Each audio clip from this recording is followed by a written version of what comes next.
folks. Merrilee Montgomery, Louisiana Progress. We've got a couple concerns about this bill. First of all, what it could do to the recidivism rate. We know that pre- and post-adjudication incarceration of juveniles increases the likelihood of reoffending and arrest for more violent offenses.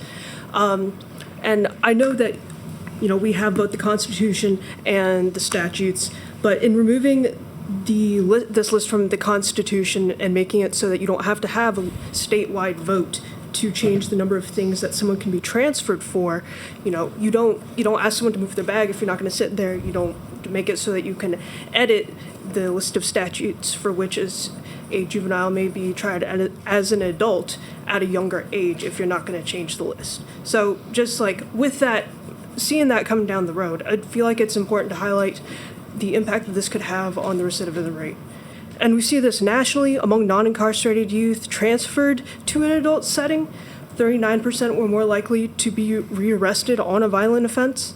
And at the state level, we see that juveniles on probation have a lower recidivism rate than those in what's deemed to be secure or not secure settings.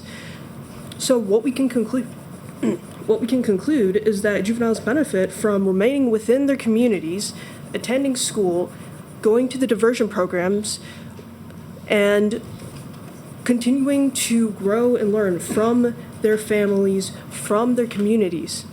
And this is, I think, what the Constitution, having this in the Constitution, requiring a statewide vote kind of gets to here, is that if we are taking these 16, 15, or younger, but I'm going to assume mostly 15 and 16-year-old juveniles, functionally freshmen and sophomores in high school who can't drive, are heavily reliant on their families, on their support systems already, and placing them in situations where they are more isolated from those support systems, we see that they don't do well. We know that juveniles are adolescents, and adolescents are more malleable. They are still impressionable, they are still growing, and we also know that 90% of the juveniles who have some sort of run-in with the criminal justice system have pre-existing trauma, have issues. So there's a lot of space for growth for adolescents in general, but specifically for the adolescents that we see going into the criminal justice system. And this is why the juvenile justice system is more gentle. It's more focused on rehabilitation as opposed to punitive measures that we see in the adult system.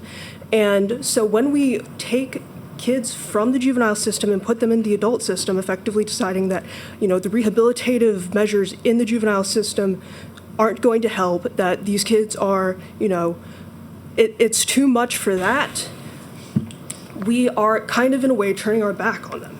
And I know that some of the previous presenters have gotten to this, but I think that it's important that families around Louisiana get to have and continue to have a say in what constitutes an offense so bad that we have to turn our backs on kids. Thank you.